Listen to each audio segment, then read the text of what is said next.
Muy buenas noches de miércoles, el día de hoy, 25 de septiembre de 2024. Nos encontramos reunidos en este club de lectura del libro Liberando la Tierra del doctor Gary North.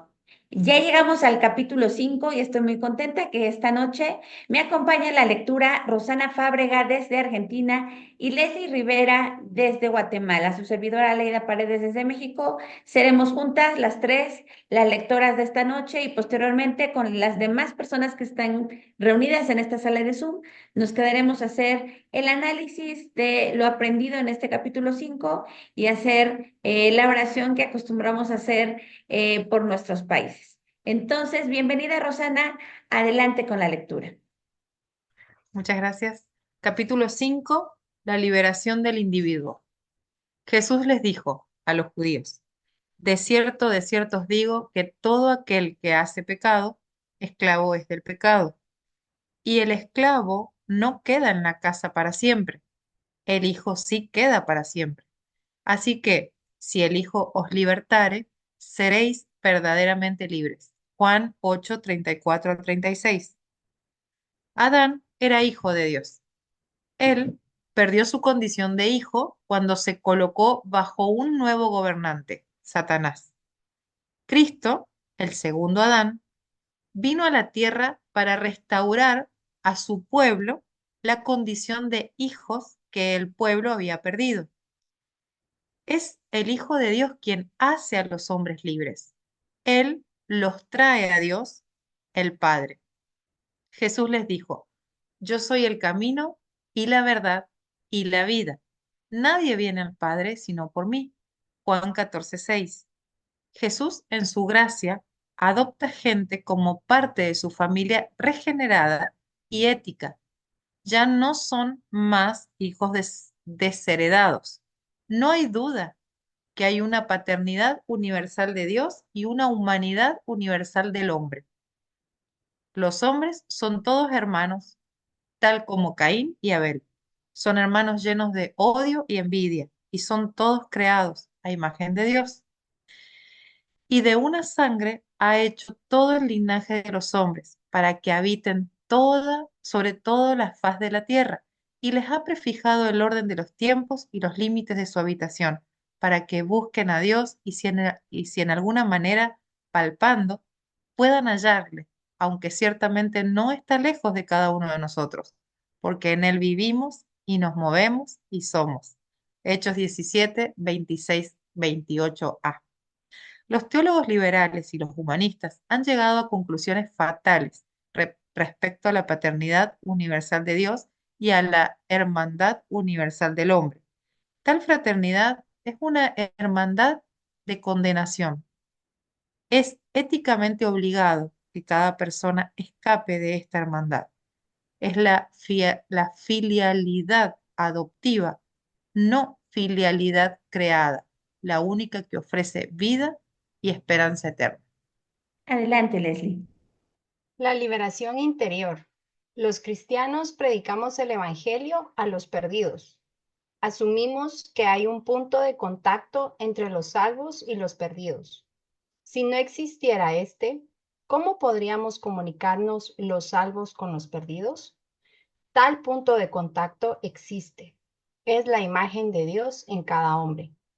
Pero el inconverso suprime esta verdad porque la ira de Dios se revela desde el cielo contra toda impiedad e injusticia de los hombres, que detienen con injusticia la verdad. Romanos 1:18.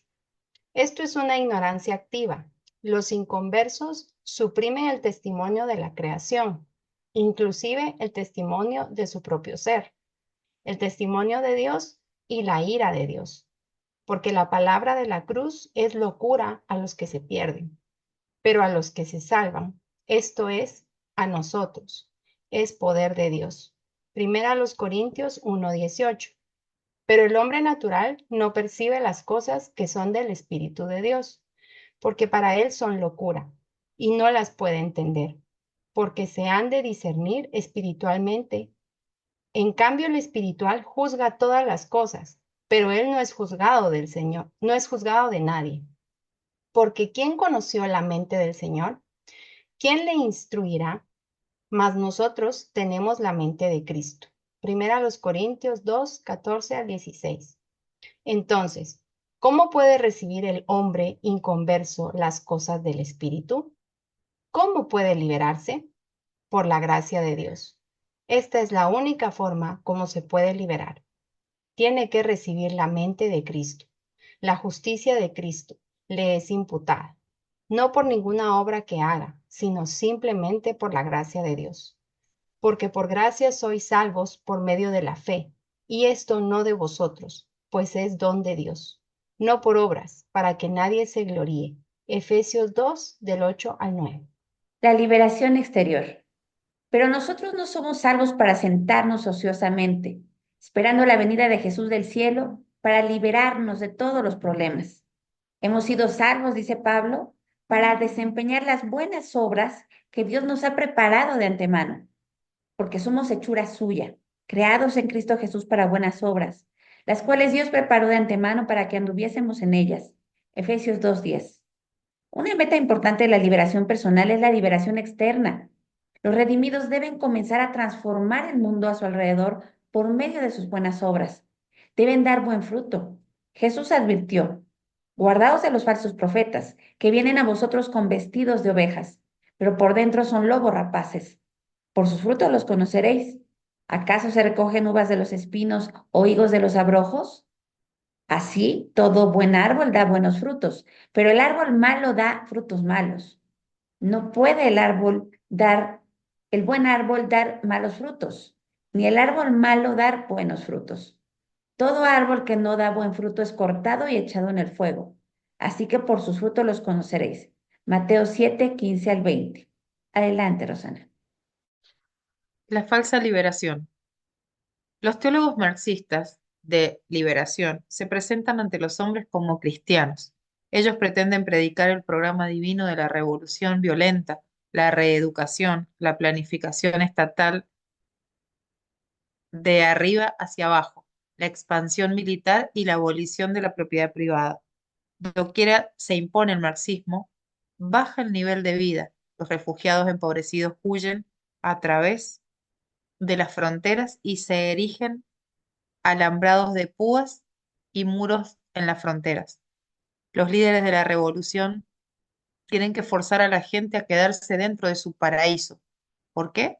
Porque el marxismo es un caso clásico de una fruta envenenada. Los teólogos marxistas de la liberación son tal vez el caso más clásico en la historia de la humanidad, los lobos con piel de ovejas. La fruta es mala porque el marxismo es malo.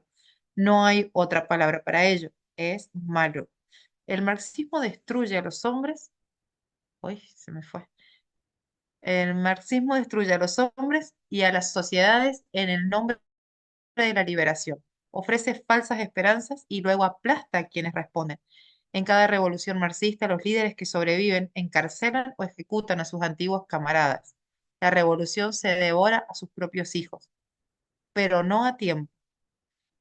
Este ha sido un tema en la literatura humana desde la antigüedad.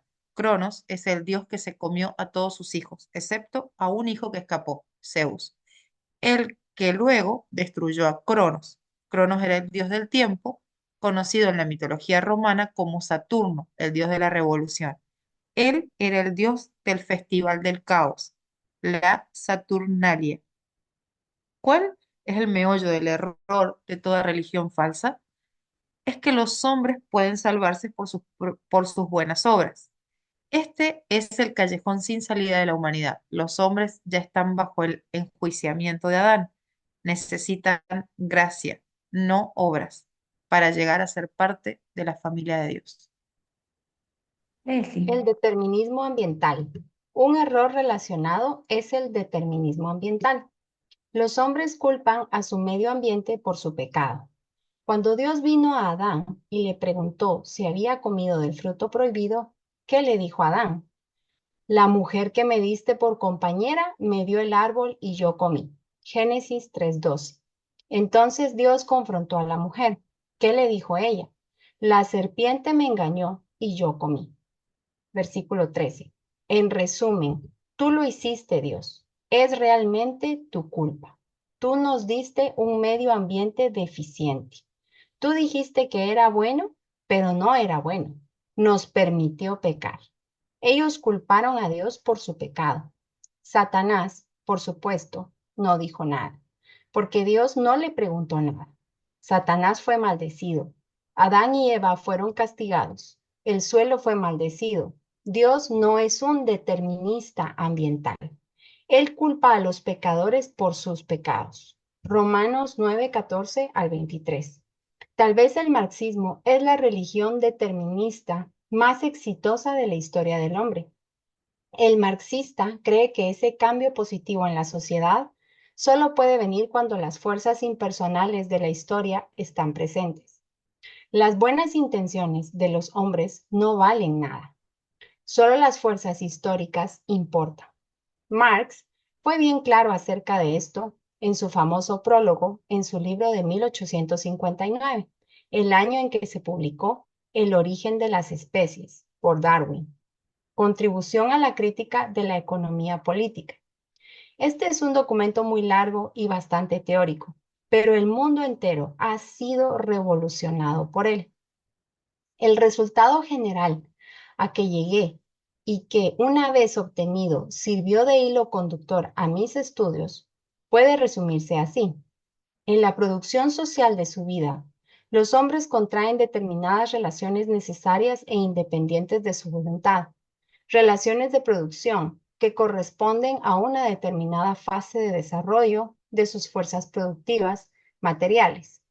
El conjunto de estas relaciones de producción forma la estructura económica de la sociedad, la base real sobre la que se levanta la superestructura jurídica y política, y a la que corresponden determinadas formas de conciencia social.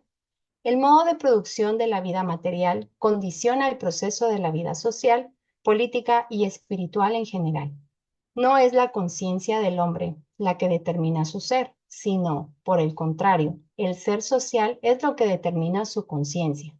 Al llegar a una determinada fase de desarrollo, las fuerzas productivas materiales de la sociedad entran en contradicción con las relaciones de producción existentes, o lo que no es más que la expresión jurídica de esto, con las relaciones de propiedad dentro de las cuales se han desenvuelto hasta allí, de formas de desarrollo de las fuerzas productivas. Estas relaciones se convierten en trabas suyas y se abre así una época de revolución social. Ninguna formación social desaparece antes de que se desarrollen todas las fuerzas productivas que caben dentro de ella, y jamás aparecen nuevas y más altas relaciones de producción antes de que las condiciones materiales para su existencia hayan madurado en el seno de la propia sociedad antigua. Por eso, la humanidad se propone siempre únicamente los objetivos que puede alcanzar, pues, bien miradas las cosas, vemos siempre que estos objetivos solo brotan cuando ya se dan o por lo menos se están gestando las condiciones materiales para su realización. Las fuerzas materiales de producción crean la superestructura religiosa, intelectual y cultural de una sociedad. Los cambios en la subestructura económica entran en conflicto con la superestructura existente. Esto produce una revolución social de la esclavitud al feudalismo, del feudalismo al capitalismo y del capitalismo al socialismo, del socialismo al comunismo. Desafortunadamente, para esta teoría, las revoluciones comunistas casi siempre suceden en sociedades feudales rurales, no en las sociedades capitalistas donde la teoría de Marx dice que deberían ocurrir. La revolución nunca sucede en sociedades capitalistas, sino solo poco después de perder una guerra, y tales revoluciones son derribadas. Pero no quiero discutir aquí los fracasos de la teoría marxista, que son muchos. Ya lo he hecho en otra obra. Este libro es acerca de la teología de la liberación. La teología de la liberación marxista enseña que la naturaleza del hombre cambia como resultado de la revolución. Este cambio es de afuera hacia adentro. Esta es la esencia del satanismo. Este es el determinismo ambiental, expresado por Adán, después de su rebelión. Los satanistas quieren crear una humanidad nueva por la ingeniería social y la transformación del ambiente económico, político y social. La creación de una humanidad nueva es un impulso religioso que imita a la Biblia. La Biblia predica la reconciliación ética, una humanidad nueva nacida por la imputación de Dios de la perfecta humanidad de Cristo, no su divinidad, a ciertos pecadores. Esto debe conducir al evangelismo, la renovación ética de adentro hacia afuera, que resulta en la extensión de la reconciliación. De modo que si alguno está en Cristo, nueva criatura es. Las cosas viejas pasaron. He aquí todas son hechas nuevas. Y todo esto proviene de Dios, quien nos reconcilió consigo mismo por Cristo y nos dio el ministerio de la reconciliación. Que Dios estaba en Cristo reconciliando consigo al mundo, no tomándoles en cuenta a los hombres sus pecados, y nos encargó a nosotros la palabra de la reconciliación. Así que somos embajadores en nombre de Cristo, como si Dios rogase por medio de nosotros. Os rogamos en nombre de Cristo, reconciliaos con Dios. Segunda a los Corintios 5, 17 al 20. De afuera hacia adentro. Compare la visión de Pablo de la regeneración personal, del voluntarismo, del evangelismo y del servicio al mundo como embajadores de Cristo resucitado con la reforma de la humanidad de afuera hacia adentro, recomendada por el teólogo de la liberación marxista José Miranda. Nuestra revolución va dirigida hacia la creación del hombre nuevo, pero a diferencia de los impugnadores, queremos poner los medios necesarios para esa formación del hombre nuevo, y el medio indispensable es una nueva estructura social. ¿No es perfectamente obvio que el sistema social vigente tiene más eficacia educativa o deseducativa que las exhortaciones del aula o del templo? ¿Cuánto terreno puede conquistar la idea de que el hombre no ponga su corazón en el dinero y en las cosas materiales? O sea, la idea central del Sermón de la Montaña. Si el sistema social vigente le inculca a masazos y so pena de muerte, todo lo contrario, quizás una minoría cuantitativamente insignificante puede en plan heroico, resistir a los mandatos perentorios del sistema. Pero al cristianismo le importan todos los seres humanos. No puede contentarse con salvar a una minoría reducidísima. La mayoría no puede siquiera darle sentido de realidad al mensaje cristiano de fraternidad y solidaridad con el prójimo. Cuando la estructura social impone su pena de aniquilamiento, el buscar el propio interés caiga donde caiga y sin preocuparse de los demás. El cambio de estructuras es un mero medio para el cambio de las personas, pero un medio de tal manera necesario y de tal manera obvio que quienes no se preocupan prioritariamente por él, con ello solo demuestran que su declamado anhelo de transformar a las personas es una palabra enteramente retórica. No quiero exponer esto muy detalladamente, pero ¿cómo puede pensar este profeta del comunismo que el mensaje y el trabajo de Jesús y los discípulos resultaron en la transformación del Imperio Romano? ¿Qué medio de cambio íntegro de estructura de la sociedad mediterránea poseyó esa pequeña banda de discípulos? Todo lo que tenían era la verdad, el poder del Espíritu Santo y una visión a largo plazo del reino de Dios. Lo que grupitos de cristianos dedicados necesitamos hoy, diría tal vez Miranda, en un momento de candor, es un cadre de revolucionarios apoyados con armas de la Unión Soviética por medio de Cuba. De hecho, él dedicó el capítulo 3 de su libro de 3 capítulos al tema La política y la violencia en Jesús de Nazaret. Esa visión sobre el hombre resulta en la creación de un sistema masivo de planificación central, dirigido por una élite e impuesto a la fuerza de arriba hacia abajo. Esta es la pirámide del poder. El hombre debe de rehacer al hombre. Esto significa que unos pocos deben de rehacer a todos los demás. Adelante, Rosana. El gobierno propio bajo Dios. Cuando decimos gobierno, generalmente tenemos en mente al Estado, es decir, al gobierno civil. Pero el gobierno civil no es de ninguna manera el único gobierno. Hay un gobierno en la familia y un gobierno en la iglesia, pero el más importante es el gobierno propio. Al criar los niños, especialmente en una familia grande, ¿qué harían los padres si los niños no maduraran según van creciendo? Si cada hijo necesita necesitara tanta atención y cuidado y tanta observación como un niño de 3 años, sería casi imposible criarlos bien. La esperanza de cada padre es que a medida que cada niño crezca, llegue a ser más sabio, o sea, más disciplinado. Esto es en verdad en toda institución, salvo los hospitales mentales, ya se trate de un ejército, de una fuerza policíaca, de una familia, de una escuela o de un negocio. Si los que tienen más experiencia no ejercen disciplina propia, la organización se desmoronará. Esto significa que los dirigentes no cuentan con los recursos necesarios para controlar la conducta y el comportamiento de todos los que están bajo ellos. Ninguna organización tiene tal reserva de recursos. Los dirigentes dan órdenes generales. Saca buenas calificaciones en la escuela, ten una ganancia en el negocio, cultiva una cosecha, limpia tu habitación, etc. Y de vez en cuando revisan la conducta de sus subordinados. Se trata de ampliar el ámbito de las decisiones individuales, en contraste al sistema burocrático que reduce esa libertad.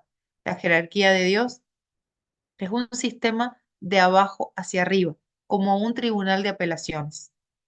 Como Dios todo lo ve, Él puede vigilar continuamente nuestra conducta. Sin embargo, hasta Dios se refrena de ello. Él enjuicia la vida de cada persona de vez en cuando, pero no está a nuestro lado gritándonos órdenes en los oídos. Él espera que maduremos en la fe. Esto significa que tenemos que aumentar nuestra vigilancia bajo la ley de Dios y según las metas específicas para nuestras vidas. Esto significa que el gobierno debe servir como un tipo de tribunal de apelaciones. Esto comienza en la familia. Papá, él me quitó mi pelota. Ella me golpeó. Él me dijo que me ayudaría a limpiar la cocina y si yo lo ayudaba con sus quehaceres. Los padres sirven como árbitros, lo mismo que la policía, los jueces y los pastores. El modelo básico está en Éxodo 18, donde Jetro, el suegro de Moisés, le mandó a designar a hombres justos para ser jueces sobre el pueblo, para que solo los casos difíciles llegaran por el orden jerárquico a la autoridad superior. La jerarquía de Satanás es diferente. También es un orden jerárquico y también parece una pirámide, pero es una estructura de autoridad de arriba hacia abajo, es una burocracia en vez de un sistema de tribunal de apelaciones. Si él pudiera, Satanás controlaría todo lo que hacemos. A diferencia de Dios, él no confía en nadie, ya que él no es digno de confianza. En todas las administraciones satánicas vemos una tentativa de sustituir al gobierno propio por una burocracia masiva. Satanás no tiene un orden legal fijo. Él siempre está cambiando sus reglas. En este sentido, la explicación marxista del cambio histórico es totalmente satánica. Todas las leyes, por lo tanto, él tiene que vigilar a todos sus subordinados, ya que no hay principios fijos por los cuales ellos puedan juzgar su desempeño ni los castigos y recompensas que se merecen. La jerarquía lo es todo en los reinos de Satanás, porque él ni es todopoderoso ni omnisciente. El gobierno propio importa muy poco, cuanto menos mejor, según Satanás. Sin embargo, él lo necesita porque no es Dios. Él no puede controlarlo todo a todo el mundo como Dios puede. Por eso se ve obligado a contar con un aspecto de la creación y del orden del pacto divino para lograr sus metas malignas. No puede ser completamente consistente con sus propios deseos y principios si quiere ejercer su poder. Tiene que robar muchos aspectos del orden de Dios para poder funcionar. Es una criatura, por lo tanto, depende de Dios. Así es que cuando el cristiano piensa en el gobierno, debe pensar instantáneamente en el gobierno propio según la ley de Dios. Esta es la verdadera teología de la liberación y la base de un dominio a largo plazo bendecido por Dios. Adelante. Resumen, lo que tenemos aquí es un conflicto de puntos de vista sobre el mundo. La religión de dominio de la Biblia no se puede reconciliar con la religión de poder de los marxistas. Ambos procuran la regeneración personal e institucional. Ambos presentan una visión de una vida mejor en la tierra. Ambos ofrecen al hombre la esperanza de que sus esfuerzos valdrán la pena, no solo en el día del juicio, sino en la historia. La religión de escape tiene poco que ofrecer tanto a los partidarios del dominio como a los que procuran el poder. Las diferencias entre los dos sistemas son muchas. ¿Quién es el soberano en el proceso de la transformación ética? ¿Dios o el hombre? ¿Quién cambia el corazón de los hombres? ¿Dios o el hombre? ¿Cuál es el medio de la transformación personal? ¿La prédica del Evangelio de la salvación personal e individual o la imposición a la fuerza de una jerarquía revolucionaria, elitista, organizada de arriba hacia abajo? ¿Es la revolución un proceso de adentro hacia afuera o afuera hacia adentro? Los dos grupos quieren alterar las instituciones sociales vigentes. La religión de dominio predica la transformación constante por medio del dominio. La religión de poder predica la necesidad de cambio rápido, que incluye la revolución. Satanás sabe que su tiempo es corto. Él sabe también que Dios aborta prematuramente el crecimiento de sus reinos en pocas generaciones, transfiriendo su riqueza a los cristianos. Israel hereda a Canaán. El problema viene cuando, increíblemente, ambos grupos intercambian sus perspectivas del tiempo. Los cristianos en este siglo han esperado el retorno de Jesús para establecer de la noche a la mañana su reino total. Los comunistas, por otro lado, trabajan largo y tendido, generación tras generación, para establecer las condiciones favorables para la revolución comunista. Los cristianos han abrazado una perspectiva de corto plazo, mientras los comunistas han llegado a tener una perspectiva de largo plazo. De este modo, los comunistas han logrado mucho más que los cristianos en el siglo XX y han extendido su control muy rápidamente. Los cristianos, pensando a corto plazo y en el más allá, han estado a la defensiva. Si más y más cristianos vuelven en los próximos años a su herencia original de una orientación hacia el futuro, el trabajo esmerado, la planificación a largo plazo y la disciplina propia, lo cual parece posible, veremos disminuir al marxismo y las otras formas de humanismo que exaltan al hombre. Pero el cambio tiene que ocurrir en las mentes de la gente antes que llegue a sus instituciones. El cristianismo predica una teoría de cambio social de adentro hacia afuera. La única manera de disfrutar las bendiciones culturales de Dios es mediante la expansión del Evangelio Salvador de Cristo, hombre por hombre. En resumen, número 1, la libertad del hombre resulta de la regeneración por Dios. Número 2, esto significa que abandonamos la familia en el pecado de Adán y somos adoptados por la familia ética de Cristo. Número 3, la paternidad de Dios y la hermandad del hombre nos recuerdan del juicio final. Somos hijos desheredados de Adán. Número 4, la liberación comienza dentro del hombre por la regeneración. Número 5, los que no creen en Cristo suprimen conscientemente el testimonio de la naturaleza a la ira venidera de Dios.